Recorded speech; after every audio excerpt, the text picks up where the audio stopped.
avec les apôtres et possiblement des gens qui ont vu physiquement de leur vivant le Christ en question et le dépeignent clairement comme étant un nègre.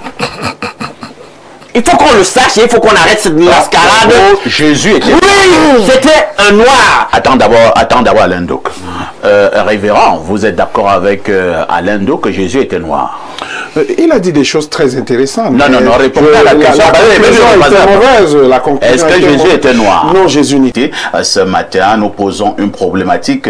Le christianisme est-il une chance pour l'Afrique? Que pensez-vous du christianisme? Le christianisme a-t-il véritablement aidé l'homme noir? Ou alors c'est le contraire? On va passer la parole à Tot.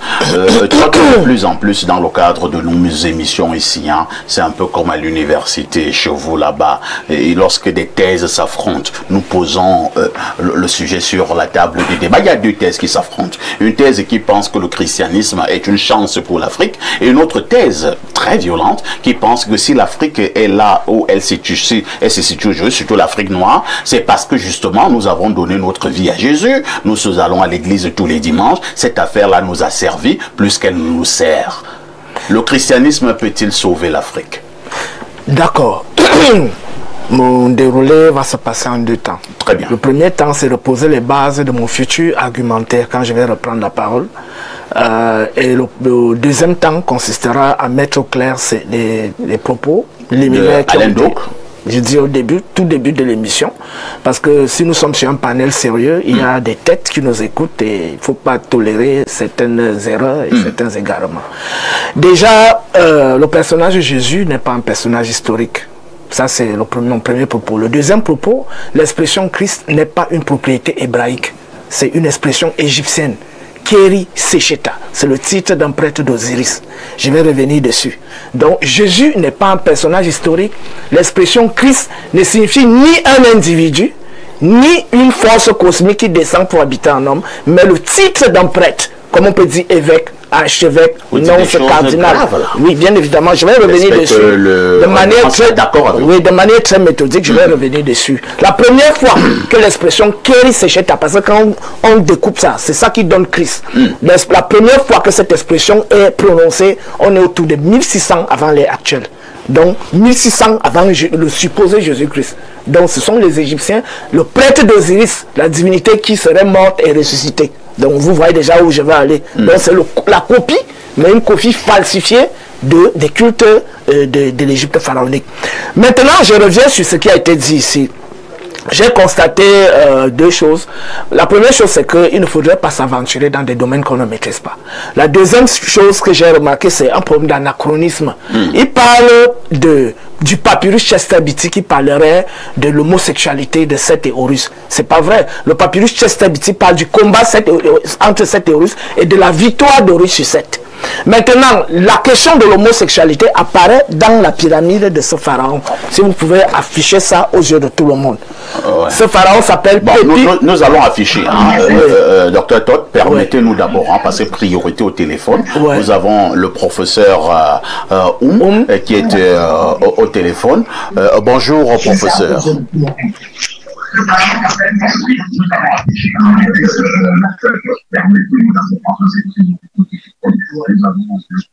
Me semble légèrement distrait. Bonjour, professeur Oui, bonjour, professeur. Nous avons un problème de retour. Alors, docteur Tot va reprendre la parole. Vous insistiez que je puisse montrer ce pharaon. Pépi Neferkare. C'est le fils de Téti.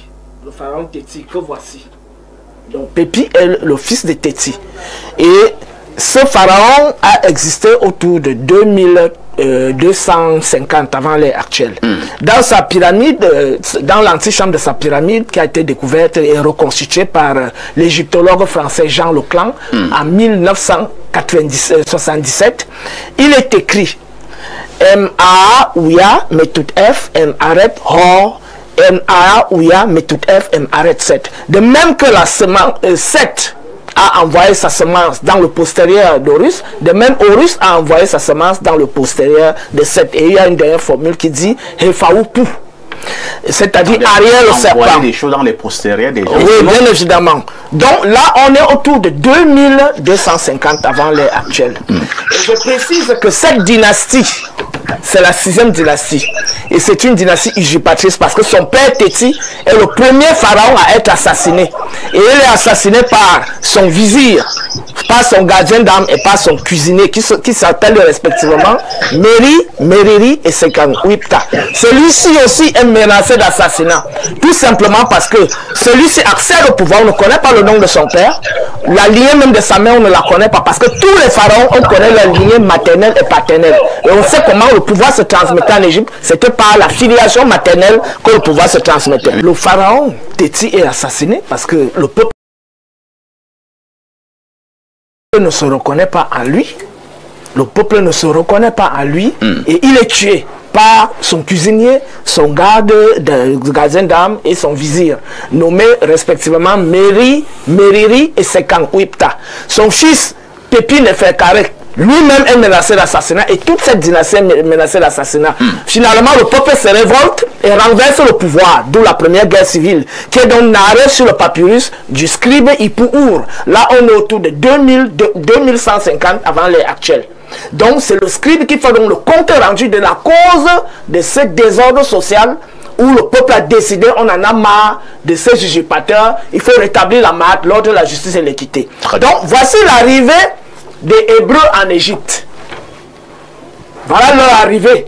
Là, on est dans la tombe du... On va encore faire un zoom. Hein? Oui, là, on est dans la tombe du vizir, donc des Hyksos, les Hébreux, les Hekakassou, les Amou, les Aramou. Voilà leur arrivée en Égypte. Vous allez les remarquer par leur tenue bigarrée, telle que décrite dans la Bible. Vous les remarquez, et c'est Pharaon qui est en train de les recevoir. Vous voyez les Noirs qui les reçoivent. Ils reçoivent les Hébreux. Donc, on les appelle les Aramou ou les Hekakassout. C'est de ce mot Aramou qui vient de l'araméen, donc Abraham l'araméen. Donc là, on est autour de entre 1929 et 1843. C'est-à-dire plus de 500 ans avant le texte dont il venait de faire mention. Et le papyrus Chester Beatty est rédigé autour de 1300 avant l'ère actuelle. Donc, on voit un problème d'anachronisme. Il cite les sources dont il ne maîtrise pas les dates, dont il ne maîtrise même pas les auteurs. Et il cite des événements dont il ne maîtrise pas la chronologie. Par conséquent, nous sommes en train de dire que dans l'Égypte pharaonique, radicalement était interdite l'homosexualité. Voici une formule du livre de Sortir à la lumière, chapitre 125. C'est écrit en hiéroglyphe, je vais le lire devant tout le monde. Il est écrit Kererti per M. Imenet. Nenek et Nek. Dans Nenek là, vous voyez deux pénis qui sont en train de se regarder, c'est-à-dire, oh Kererti, toi le gardien de la porte de la Menti, je n'ai pas copulé avec le copulateur, c'est-à-dire, je n'ai pas couché avec un homme. Moi, l'homme, je n'ai pas couché avec un homme. Ça, c'est radicalement interdit dans les pratiques africaines. Donc, quand il parle de quelqu'un d'une pratique homosexuelle qui est gravée dans une pyramide, alors qu'on a assassiné ces gens, ça veut dire que le peuple ne se reconnaît pas dans ces mœurs-là. Et donc, le récit d'Ipuur qu'il va attribuer en disant que c'est l'exode biblique est anachronique parce que les Hébreux arrivent en Égypte autour de 1900, entre 1900 et 1650, pendant l'invasion Hyksos, alors que le récit d'Ipuur remonte à 2150 avant l'ère actuelle. Compris. Attends, il y a un problème d'anachronisme. On comprend que vous avez fait cette mise au point. Voilà. Après cette mise au point, quel est votre avis sur le problème fondamental qui est posé ce matin? Le christianisme peut-il sauver l'Afrique? Maintenant, il y a le professeur qui disait tout à l'heure, hein, lui-même citant Cheikh Anta Diop, le christianisme c'est une banalité. L'amour est une banalité. Et il faut le préciser en revenant sur ses propos en disant que Jésus a été accueilli en Afrique. Ça c'est d'après le récit biblique. C'est le récit biblique qui dit que Jésus était menacé par Hérode et que sa mère ont fui, et son père ont fui la Palestine pour se réfugier en Égypte. Mais aucun texte de cette période, aucun texte en Égypte n'atteste l'arrivée d'un certain couple Joseph-Marie en Égypte. Parce que tout ce qui se déroulait en Égypte était consigné par écrit. C'est d'ailleurs la raison pour laquelle vous avez les stèles, vous avez les papyrus, tous les événements qui avait lieu au Proche-Orient ou à l'Extrême-Orient était consigné par écrit. À l'intérieur de la Bible, déjà pour démontrer que le christianisme même déjà est une fiction en soi-même. Jésus n'est pas un personnage historique, tout simplement, à l'intérieur de la Bible, c'est démontré. On dit, les prophéties d'Ésaïe, de Jérémie, etc., disent que de la maison de David, c'est-à-dire de la lignée sanguine de David, naîtra un sauveur, le sauveur d'Israël. Or, on constate que de David jusqu'à Jésus, entre David et Jésus, il y a Joseph au milieu. C'est Joseph qui est le descendant de David. Mais Joseph n'est pas le père de Jésus. Donc Jésus n'est pas de la lignée sanguine de David. Par conséquent, si les prophéties sont battues en brèche, ça veut tout simplement dire que Jésus n'est pas le sauveur. C'est compris. Des choses ont été dites, hein, d'autres suffisamment graves, je présume, hein, pour un homme d'église, surtout pour un révérend. D'abord, on dit que Jésus n'est pas un personnage historique. On parle du christianisme véritablement qui n'est pas une chose importante pour l'Afrique, mais vous avez passé le temps et vous passez encore le temps à dire aux êtres humains de venir à Jésus, révérend. Je vous remercie parce que c'est une problématique importante, n'est-ce pas? C'est pas de la blague. C'est pas de la blague parce que il faut, n'est-ce pas, mettre au clair clarifier un certain nombre de choses que je considère comme une forme de calomnie intellectuelle. Même bien plus qu'une calomnie, c'est une forme de, comment je dirais, d'insulte, de reniement d'un certain nombre de facteurs qui sont de la science. Voilà. Donc j'admire beaucoup l'enthousiasme de notre ami, notre frère Toth, n'est-ce pas, le docteur Toth, n'est-ce pas, sur les connaissances qu'il apporte. Je veux dire que je me félicite, n'est-ce pas, nous nous félicitons qu'il donne un certain nombre d'arguments égyptologiques. Mais je veux dire que ce n'est pas les seules sources qui peuvent prouver un fait scientifique ne se trouvent pas qu'en égyptologie, et chers frères. Et surtout que vous remettez en cause un certain nombre de faits démontrés historiques et scientifiques, savoir le personnage Jésus. Deuxième chose, je voudrais dire que vous êtes égyptologue, vous n'êtes pas un spécialiste du judaïsme. Je suis métaphysicien en plus, si vous ne le saviez pas. Ça veut dire que ça veut dire que j'ai fait la philosophie des religions, l'histoire des religions, la cosmologie, l'étude des langues anciennes. Je peux même dire que vous avez tout fait. Voilà. Vous avez tout fait. Mais ce que je veux dire, c'est que vous ne savez pas tout. Bien évidemment. Et en l'occurrence, vous n'avez pas le savoir biblique. Parce qu'il faut, sur les faits bibliques qui sont tronqués ici, vous parlez à haute voix, mais les faits bibliques sont tronqués. N'est-ce pas? Quand il parle de l'arrivée, il a montré ces textes, l'arrivée des Hébreux en Égypte. Lui-même, il dit l'arrivée des Hébreux et il souligne, la Bible, clairement, ça ramène le texte biblique qui dit en fait que Joseph est arrivé comme vendu en esclavage et puis il a fait amener toute sa famille, il a fait amener la famille de Jacob et ils se sont multipliés en Égypte pour remonter vers la Palestine. Ça, c'est des faits qui ont été démontrés et notre émission, c'est pas l'objectif. Mais je veux dire, est-ce que le christianisme n'est-ce pas, peut sauver l'Afrique? Oui. La question fondamentale. La question fondamentale, je reviens à cela, parce qu'il fallait un peu balayer ces mensonges intellectuels, n'est-ce pas? Je veux dire, le christianisme demeure un instrument fondamental qui peut aider tous les peuples à se développer. La foi chrétienne n'est pas un instrument politique. Il faudrait que nous le sachions. Et il faut clarifier, n'est-ce pas, les choses entre les formations religieuses, en l'occurrence la formation catholique roumaine, évangélique et tout. Il y a plusieurs courants, n'est-ce pas, chrétiens qui ont émergé dans l'histoire avec leurs forces et leurs faiblesses. Et le message du Christ, ce qu'on appelle la foi chrétienne, qui demeure clair dans les Écritures. Vous n'avez pas lu, vous avez des portions de versets, vous n'avez pas lu. C'est une prétention, mon frère, c'est une prétention, vous ne connaissez pas. Donc, voilà. Ce que je veux dire, c'est que si vous avez bien lu les Écritures, le texte biblique, vous allez comprendre que le texte biblique fondamentalement présente les 10 commandements. les 10 commandements qui ne sont pas chrétiens, mais qui sont humains. Ça veut dire que ce sont des textes de base qui aident, n'est-ce pas, toute l'humanité à être comment un homme peut vivre en société. Christ vient avec un certain message. Et je veux dire que il faut voir le christianisme comme promouvant un certain nombre de valeurs. Il ne s'agit pas aujourd'hui, comme certains extrémistes essayent de battre en brèche la foi chrétienne parce qu'ils ont l'impression que, et je dis encore c'est un mensonge, la foi chrétienne n'a jamais amené la colonisation. Jamais la foi chrétienne n'a amené la colonisation. La foi chrétienne, ce sont des hommes politiques, qui essayent parfois d'utiliser un certain nombre de principes bibliques, d'enseignements bibliques, pour les utiliser à des fins politiques. Mais la foi chrétienne reste, et son fondement, c'est la Bible. La Bible enseigne la morale, une bonne morale juste, une bonne gouvernance, l'amour de son prochain, la justice sociale, la bonne gouvernance, toutes ces choses qui sont les valeurs qui peuvent permettre à la société africaine de se lever, se retrouvent purement et simplement écrites. Il ne s'agit pas des hiéroglyphes ici. Il s'agit des choses en français et en anglais qui sont écrites.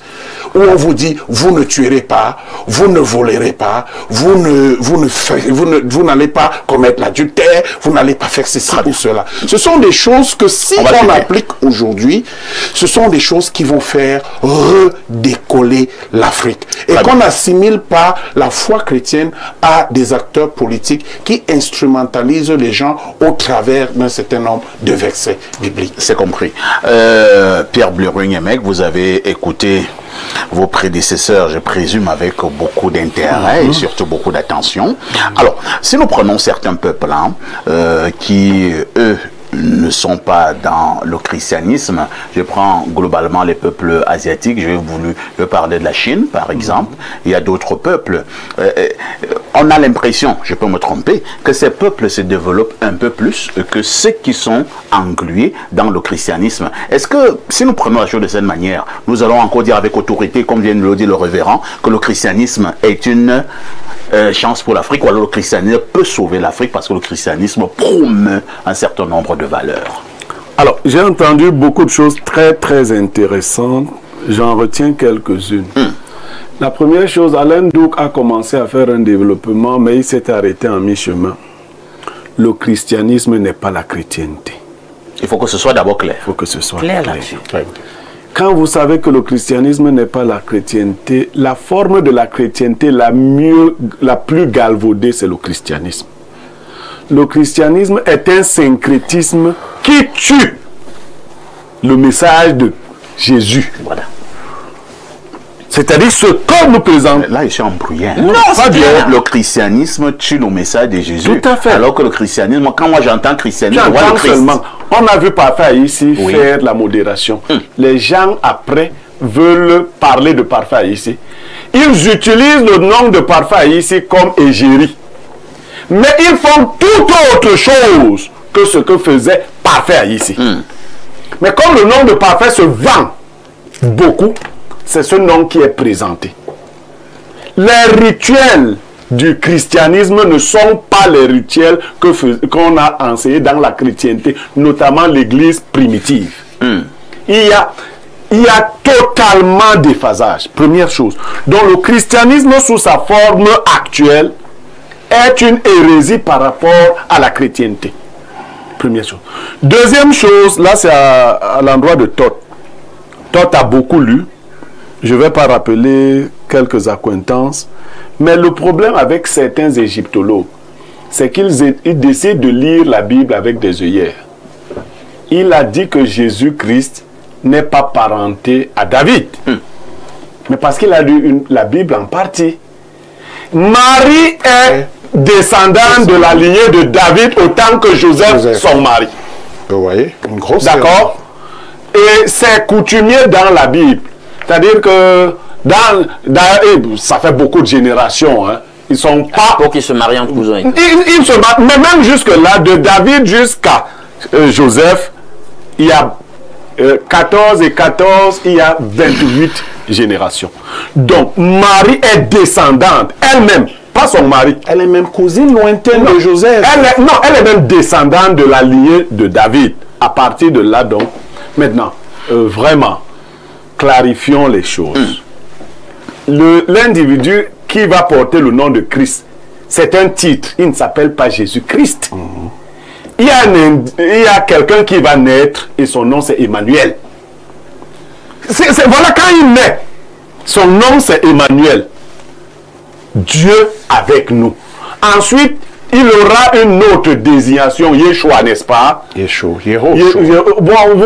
D'accord. Il a existé. L'épisode, là où je suis d'accord avec les Égyptiens, là où c'est bien, je dis c'est bien. La vérité, c'est que quand vous lisez le texte biblique originel, le premier à traverser en Égypte, c'est qui? C'est Abraham. Abraham ne traverse pas en Égypte comme un esclave. Oui. Non, il a un statut particulier. Et le premier conflit qui oppose Abraham au... comment on l'appelle? Au pharaon. C'est un conflit que Abraham a généré lui-même. Parfait ici. Abraham est descendu avec sa femme Sarah qui est belle de figure. Elle plaît au pharaon. Le pharaon appelle Abraham et il lui dit que la femme s'il me plaît. Qui est-elle pour toi? Abraham répond, c'est ma soeur. C'est ma soeur. C'était sa soeur, parce que c'était la fille de son père, mais c'était son épouse. Il cache au pharaon, selon le récit biblique, que Sarah est son épouse. Le pharaon fait de Sarah sa femme, sa copine. Il essaye. Alors Abraham, oui, parce qu'on ne tenait pas. Alors, quand Abraham prie son Dieu, selon le récit biblique, le pharaon reçoit des conséquences et il rappelle Abraham pour lui dire, mais pourquoi m'as-tu dit ce mensonge? Tu ne m'as pas dit. Donc, le pharaon montre qu'il est correct. Maintenant, sur la question de l'homosexualité. On terminera par là. On termine par là. Le fait qu'il y ait une loi montre qu'il y a une pratique qu'on réprime. Ouais. Le fait qu'il y ait une loi. De même chez les Hébraïques. Cette pratique est marginale. Ne voyez pas le monde d'aujourd'hui. L'homosexualité, la seule zone du monde où les hommes ont revendiqué l'homosexualité, c'est la Rome antique. La Grèce aussi. Et revendiqué. La Grèce est sous. Elle est sous. Les hommes ont revendiqué ça comme étant un mode de vie. C'est-à-dire que officiellement, et c'est pour cela que vous voyez que l'Occident est en train de retourner à ses sources. Dans les autres zones, elle a existé comme une pratique marginale qu'on a condamnée. Même dans nos villages, si tu remontes, on a attrapé quelques imbéciles. Oui, qui pratiquaient ça.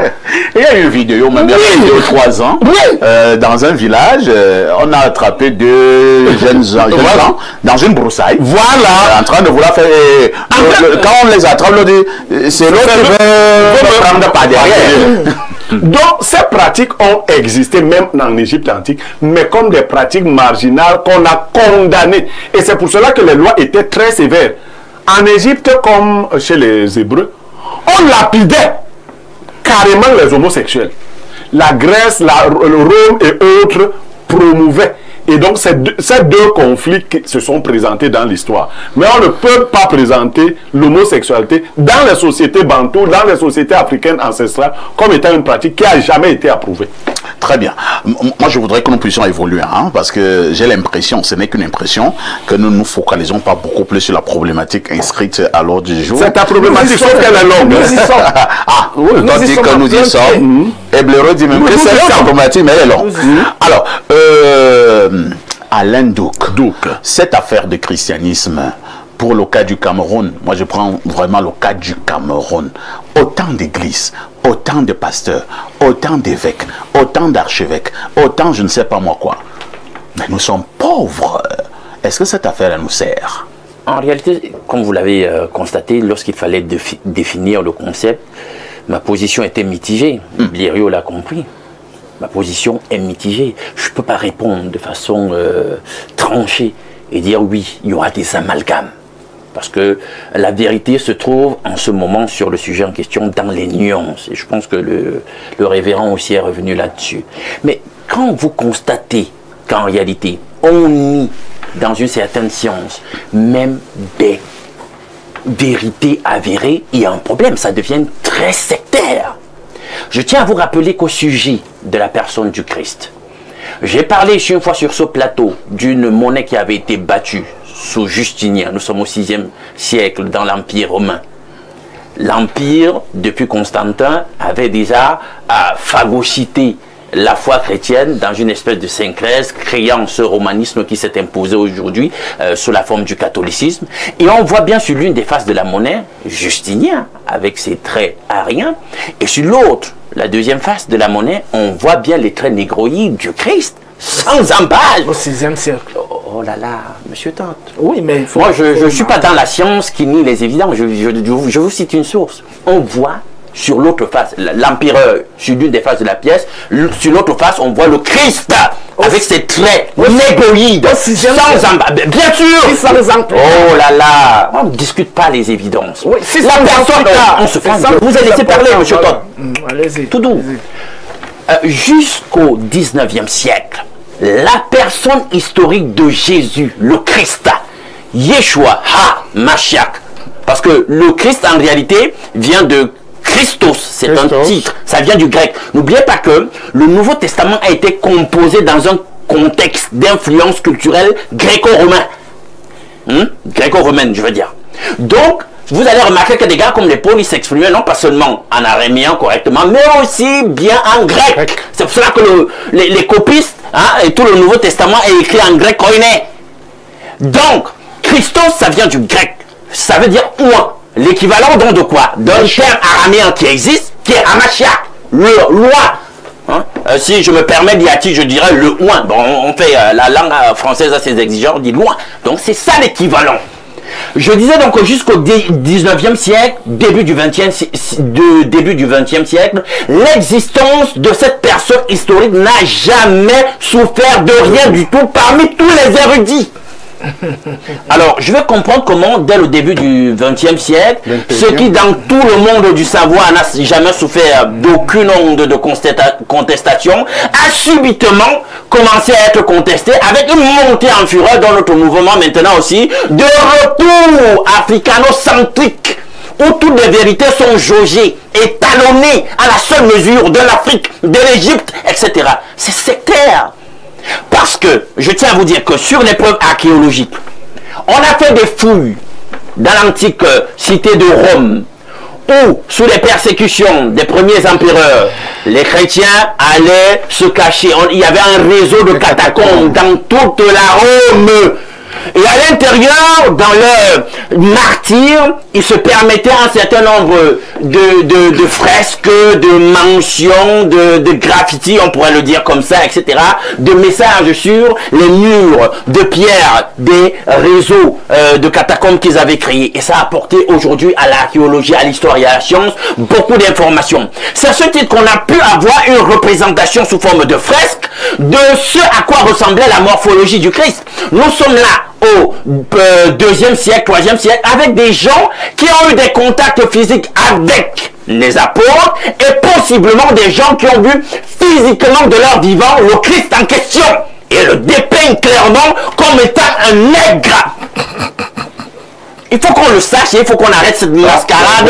Jésus était... Oui, c'était un noir. Et j'ai dit, si j'ai évoqué dans une devancière émission, des données bibliques qui attestent ce fait archéologique que je cite. Que Jésus était noir. Noir, monsieur. C'est un noir.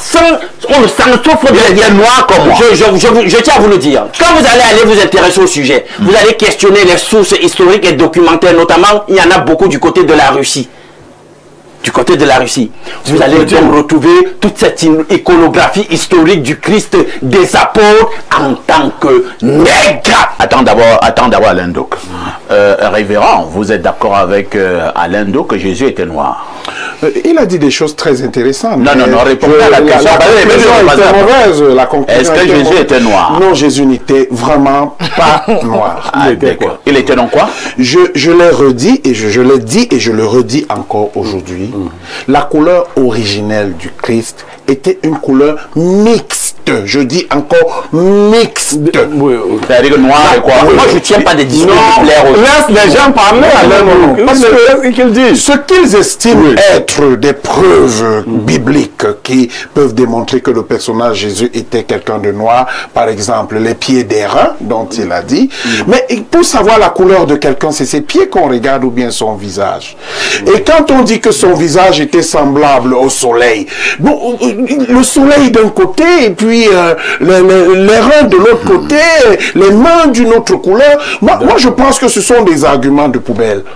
Jésus, même si la foi chrétienne n'a pas souvent insisté sur la couleur, parce qu'on a un problème, le problème de racisme aujourd'hui, qui est en train de se déporter chez nous autres les Africains. C'est-à-dire que on est en train de tout avouer à la poubelle parce que les Blancs ont fait l'erreur de mettre généralement le Christ sous une couleur blanche arienne. Je l'ai évoqué ici sur ce plateau. La récupération des mouvements radicaux africanistes peut Jésus aujourd'hui et ne cesse de peindre pour essayer d'enlever une certaine mentalité de domination arienne. Blaireau n'est pas d'accord avec moi. Non, en fait, révérend cette démonstration. Attendez, c'est Blaireau qui a la parole. On ne veut pas... Non. Jésus n'est pas apparu comme une génération spontanée. Jésus a des parents, il a une généalogie. Tout à fait. On remonte sa généalogie. On remonte les noms des parents. Que ce soit Joseph lui-même, que ce soit Marie, que ce soit Élie, le père de Joseph, que ce soit Jacob. Tous, sans exception, en dehors de Jésus, sont des Noirs. Ah bon? Non. C'est facile. Vous n'avez pas d'accès. Je me demande d'aujourd'hui. Il n'a pas d'accès. Non, des allégations gratuites. Moi, je ne parle. Non, je vais vous donner le terme d'aujourd'hui. Je vais vous donner les références historiques. En passé. Ce n'est plus une démonstration d'aujourd'hui. Parce que même les égyptologues qui veulent nier Jésus reconnaissent que depuis Moïse, dans leurs textes et dans les textes bibliques, est noir. Il y a le révérend Angèle Benvon qui avait dit lui c'est prêtre, mais la chance que Angèle Benvon a, c'est qu'il est historien et archéologue. Il ne peut donc pas s'opposer à la science. Vous comprenez le problème de certains érudits catholiques. C'est-à-dire que tu es prêtre. Angèle Benvon aurait bien voulu que Jésus fût blanc. Parce qu'il est prêtre blanc. Il est un prêtre romain de rite latin. Mais quand Angèle Benvon fait ses travaux, il se rend compte d'une chose. C'est le contraire. Les parents et les grands-parents de Jésus, qui sont totalement noirs, n'auraient pas par miracle pu accoucher un blanc. Autre chose, il n'y a pas que Jésus, parce qu'il y a des travaux qui sont faits sur les autres apôtres. C'est tout Israël antique et biblique. Alors, quand vous êtes donc sur tous les autres apôtres, qui ont des noms, parce que les noms que vous lisez là sont des noms des noirs. Très bien. Les gens ne font pas attention. Comment Jésus était au milieu de ces gens et lui, ça était blanc? Révérend, il faut passer la parole. Honneur à vous. Attendez d'abord. C'est juste votre. Il y a certains qui vous ont reproché sur ce plateau, sur vos déclarations. Beaucoup ont estimé que vous allez très vite en besogne et que vous n'avez pas suffisamment fouillé, encore moins fouiné, pour faire certaines déclarations. On vous repasse la parole, probablement pour quelques mises au point où alors nous évoluons au niveau du débat. Si le christianisme peut sauver l'Afrique. Une évolution. Déjà, je parle toujours avec des sources à l'appui. Donc, je n'ai pas eu la présence d'esprit de venir avec l'ouvrage en question, ce qui est une compilation des chercheurs partant du premier siècle de l'ère actuelle jusqu'à aujourd'hui. Nous sommes en 2025. Des recherches. Le document est intitulé « Histoire et chronologie de la chrétienté ». Histoire et chronologie de la chrétienté. Donc, tous les chercheurs peuvent aller sur Google. Ils tapent Histoire et chronologie de la chrétienté. Déjà, on démontre dans cette... C'est pas un individu qui a écrit, c'est une compilation. C'est-à-dire ce que Ézèbe de Césarée avait écrit, ce que Pline l'Ancien avait écrit, ce que tous les Grecs... S'il vous plaît, laissez-moi développer. Un courant de pensée. Tous les gens... C'est pas un courant de pensée. Alors, on ne peut pas, les Grecs ne peuvent pas écrire quelque chose, les Romains, les autres écrivent, ils se sont vus ce que Flavius Joseph à des époques différentes. C'est-à-dire, on est au 1er siècle, ensuite on est au 2e siècle, on est au 5e siècle. Donc, déjà, l'histoire de Flavius Joseph, l'extrait qui se retrouve dans l'histoire des Juifs de Flavius Joseph, tous ceux qui ont mené des investigations littéraires et les datations, on a constaté qu'il y a eu rajout, on appelle ça interpolation, de l'extrait qui mentionne le nom d'un Messie. Ne nous éloignons pas. Donc, je reviens très rapidement. De manière substantielle, que dit le document? Le document dit clairement que les anciens historiens, Oui. Pline le Jeune, Eusèbe Pline le Jeune, Tous Tacite, Tacite, voilà, ils disent que Jésus, personne ne parle, même Clément d'Alexandrie, qui est un philosophe, qui est un juif, ne mentionne pas le Christ, alors qu'il est contemporain des événements. C'est Flavius Joseph, dans un extrait au 2e siècle, qu'on vient d'introduire qu'un Messie aurait existé. Ça, c'est alors, s'il vous plaît, ça c'est pour la première chose. La deuxième chose, c'est qu'on nous dit qu'il est né entre l'an 4 avant l'ère actuelle et l'an 6. Et que ses parents l'ont amené au recensement sous le règne de Quirinus, qui est un personnage historique daté. Mais on a fouillé des archives historiques en Syrie, à Rome et en Grèce. On n'a trouvé nulle part un Jésus-Christ, fils de Marie et de Joseph. Ni un Marie, ni un Jésus. Quand on a trouvé ça nulle part. Ensuite, j'ai lu les datations des évangiles. Le premier, l'évangile le plus ancien, c'est l'évangile de Jean. C'est 4 phrases. Sur le papyrus, John Ryland. S'il vous plaît, laissez-moi développer. Ça nous fait perdre du temps. Jean est même le dernier. Ça nous fait perdre. Je parle au niveau des datations, monsieur. Je parle bien aussi. L'évangile le plus ancien. C'est pas possible. C'est le premier. Je dis l'évangile de Marc. Vous voulez que je vous donne la date de l'évangile de Marc ici? Vous voulez que je vous donne la date? Vous vous trompez, c'est dans l'égyptologie. C'est pas l'égyptologie ici, monsieur. On parle de la c'est pas l'égyptologie qui parle. L'évangile primaire. Vous m'empêchez de parler, ça nous fait perdre de temps. Vous aurez votre temps de parole. Allez-y. Donc, comme j'étais en train de le dire, le premier évangile daté, c'est sur le papyrus John Ryland en Angleterre, qui date de l'an 125 de l'ère actuelle. L'an 125, je peux vous donner, vous-même vous lisez. Ce n'est même pas que c'est moi qui dis. Évoluons. Les datations. Donc, l'évangile de Marc, je vais donner la date de la rédaction de l'évangile de Marc. Donc, vers l'an 140, rédaction du pasteur Hermas qui ignore le nom même de Jésus et évangile. À cette date, n'était pas encore commencé. Ensuite, on est en l'an 160. Si Justin écrit la vie de Jésus, il n'a jamais entendu parler des évangiles dont la rédaction en cours n'est pas achevée. Vers l'an 160, une amorce de l'évangile inspiré de celui qui raconte la mort du Christ. On est en l'an 160 de l'ère actuelle. Ensuite, vers l'an 165, rédaction de l'évangile de Matthieu. Vers l'an 170, rédaction de l'évangile de Marc. Ce qui vient de dire là que c'était la première évangile. Vers l'an 170, rédaction de l'évangile. Donc c'était les immortels qui ont vécu 200 ans après Jésus. Et ils ont attendu 200 ans pour commencer à rédiger. Donc, vous aurez le temps. Laissez-moi développer, s'il vous plaît. Jetons également. Voilà. Donc, vers l'an 180, le nom de Jésus est ajouté à celui de Christ. Auparavant, il aurait été juste jugé ridicule de donner un nom propre à un personnage imaginaire, etc. Donc ça, le document, je rappelle, c'est chronologie de la chrétienté. Les gens peuvent s'inspirer de ce document et ils vont constater que c'est un corpus, un recueil qui remonte du 1er siècle jusqu'aux dernières années dans lesquelles nous sommes. Donc, si Jésus n'est pas un personnage historique, puisque même la tombe de Jésus est découverte au 4e siècle par l'impératrice Hélène. Donc au 1er siècle, si Jésus avait été, qui était la grande figure emblématique, il y aurait eu un pèlerinage du 1er siècle jusqu'au 4e siècle. Nous allons d'abord lire quelques messages. C'est une phrase, juste de dire que cette chronologie est une chronologie qui n'est pas du tout historique. Parce que dans les années 60, les premiers évangiles, dans les années 60-70, que sont écrits qui a écrit le premier évangile, qui est l'évangile de Marc, qui était le compagnon de Pierre. Il était traducteur, ça veut dire qu'il parlait, quand Pierre parlait, lui il parlait en grec. Et il parlait le grec, il traduisait ce que l'autre disait en langue hébraïque. C'est pour ça que le premier des évangiles, le plus succinct, c'est la substance. Donnez-nous la source. Ne parlez pas l'air. La source, c'est quoi? Moi, je donne les sources. On a besoin de son pas venu ici pour les questions. Là, vous êtes dans la on aura le sujet. Là, vous êtes dans la manipulation. On a besoin de ce que je dis, ce sont des sources documentées que je suis. Donnez-les pour que les gens aillent. Ce n'est pas notre sujet de ce matin. Voilà. Seulement, j'essaye de ne pas faire croire à nos téléspectateurs que les sources que vous donnez sont chrétiennes. Donnez les vôtres.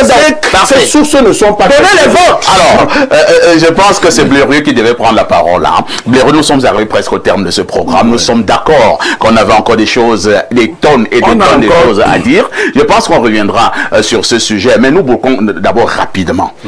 Est-ce que tu as répondu clairement à cette question? Le christianisme peut sauver l'Afrique? Oui, quelqu'un m'a charrié dans un message que la Chine et autres, non. Nous parlons de spiritualité. C'est l'idée que ceux qui sont riches sont sauvés. C'est un problème. Faut pas voir ça comme ça. Du salut. Si on voit ça comme ça, comme la Chine est devenue riche, c'est des gens de Dieu. Comme nous traînons encore, la Chine... Attendez, vous savez à quoi ressemblait la Chine il y a encore 60 ans? Presque au même niveau. Pas presque, c'était la pauvreté absolue. Donc là, ils n'avaient pas le taoïsme,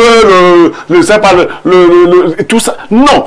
La spiritualité peut exiger qu'un peuple, et les peuples les plus spirituels.